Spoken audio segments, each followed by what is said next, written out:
শুভ জন্মাষ্টমী সবাইকে। আজ জন্মাষ্টমী সকাল সকাল পুজোটা হয়ে গেল, ঘরের নিত্য পূজা যেটা। এখন আর নতুন ড্রেস পরালাম না, রাত্রিবেলা একবারে সবাইকে ড্রেস পরাবো।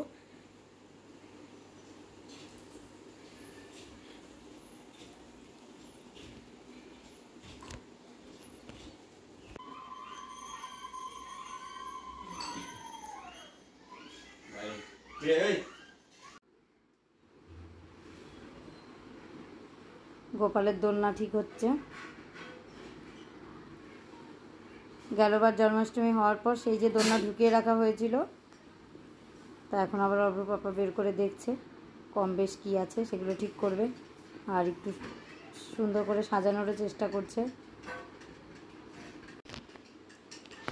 আর এই যে গেলবার যে ফুল দিয়ে সাজিয়েছিল সেই ফুল আর পাতাগুলো এই প্লাস্টিকে রাখা আছে, ওগুলোও বের করে নিয়েছে। একটু সুন্দর করে গোছাবে, একটু সুন্দর করে সাজাবে পেছনটা দোলনার। আর এদিকে কালকে, আজকে যদিও কোনো কিছু ভোগ হিসাবে দেব না, 5 রকমের ফল মিষ্টি দিয়েই রাতের পুজো করব।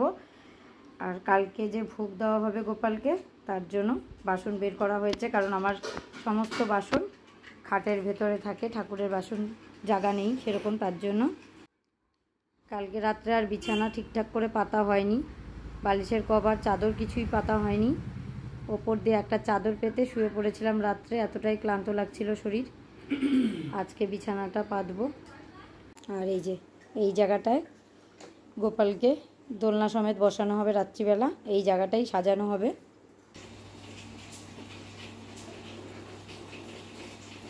ডেকোরেশনের কাজ চলছে। আর সিস্টেম, এটার উপরেই দোলনা রাখা হবে।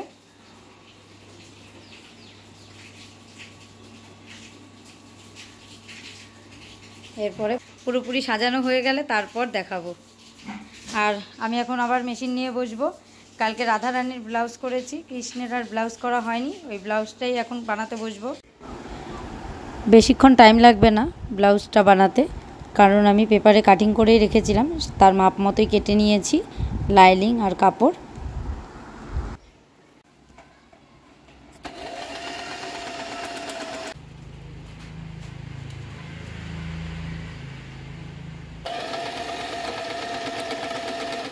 দোলনা সাজানো আর ঠাকুরের জায়গাটাও প্রায় সাজানো হয়ে গেছে।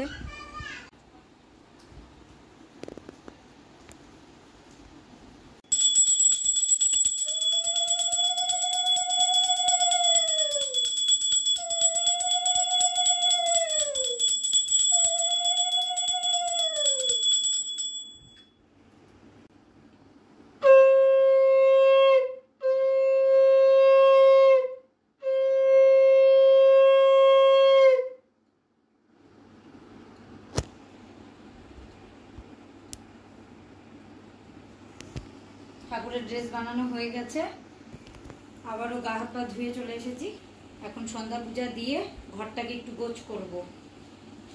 আজকে কালকে সব কিছু এলোমেলো করে ফেলেছি, আজকে যদি না গুছাই কেমন যেন বিরক্ত লাগছে।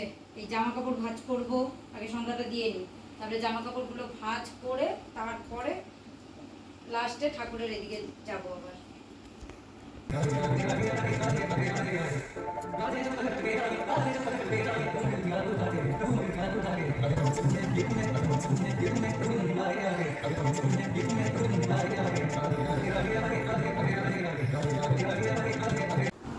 আমি প্রতি বছর আমার যে আরও গোপালগুলো আছে তাদেরকে স্নান করিয়ে নতুন ড্রেস পরিয়ে তৈরি করে রাখি, আর বড় গোপালকে রাত্রি 12টার পর অভিষেক করাই। কারণ অতগুলো গোপাল আর রাধাকৃষ্ণকে যদি আমি সেই রাত্রি 12টার পর তৈরি করতে যাই স্নান করিয়ে, অনেকটা দেরি হয়ে যাবে। আমি প্রত্যেক বছরের মতো এবছরও ছোট গোপালদেরকে নতুন ড্রেস পরিয়ে দেব এখনই স্নান করিয়ে, আর রাত্রি 12টার পর বড় গোপালের অভিষেক করাবো। আর রাধা গোবিন্দ আমার গেলবার জন্মাষ্টমীতেই এসেছে, তার জন্য এবছর রাধাকৃষ্ণকেও আমি আগের থেকেই নতুন ড্রেস পরিয়ে দেব এখনই স্নান করিয়ে, শুধু আমার বড় গোপালকেই রাত্রি 12টার পর অভিষেক করাবো।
যে বছর মা গোপাল নিয়ে আসে ওই গোপাল আর এই গোপাল মিলে দুজনকে বসিয়ে অভিষেক করাই। কেমন লাগছে আমার রাধাকৃষ্ণকে। কানের পরিয়েছি।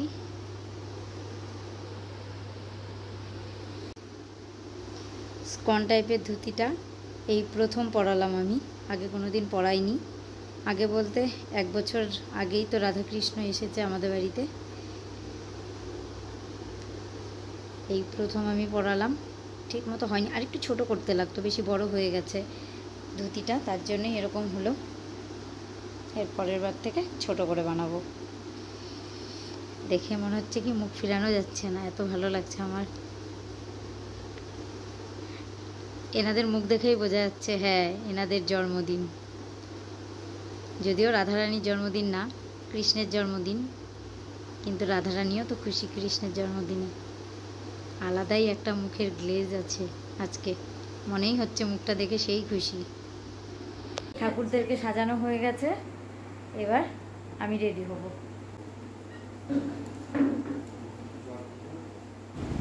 তৈরি হয়ে চলে এসেছি, ঠাকুরের সব জিনিস গোছগাছ করে নিব। এদিকে সব কিছু গোছগাছ করতে করতে ওদিকে সময়ও হয়ে যাবে অভিষেকের।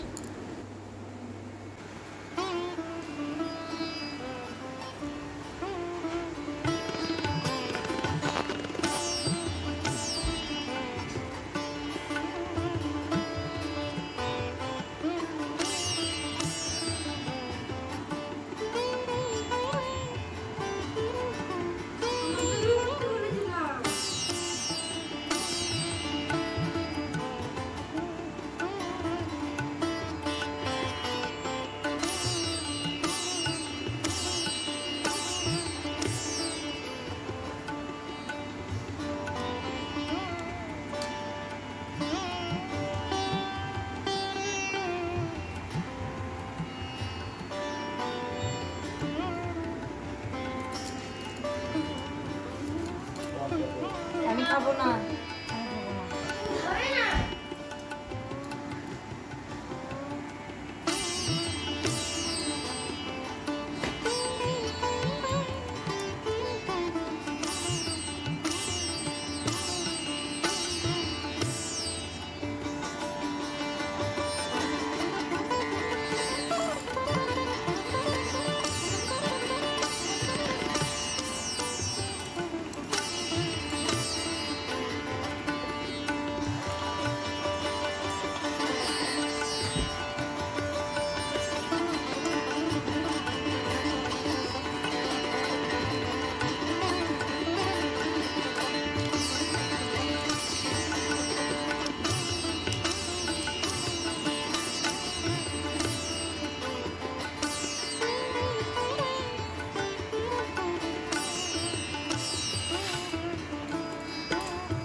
পঞ্চামৃত বানিয়ে নিচ্ছি।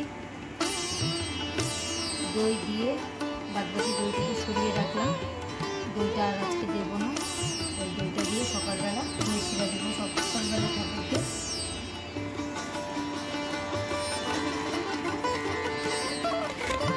দই চিরা দিয়ে প্রথমে দই বানবো।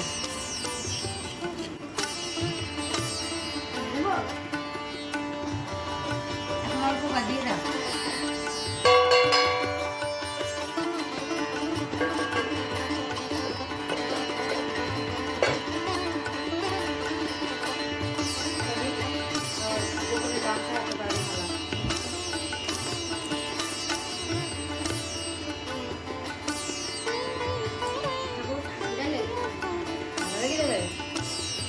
বলেছে তোকে ঠান্ডা লেগে যাবে?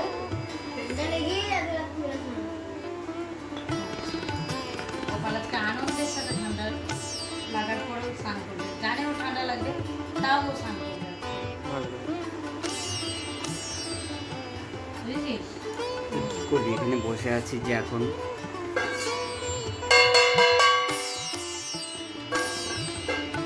ঘুমাবি কখন? তোর তো কালকে স্কুল আছে।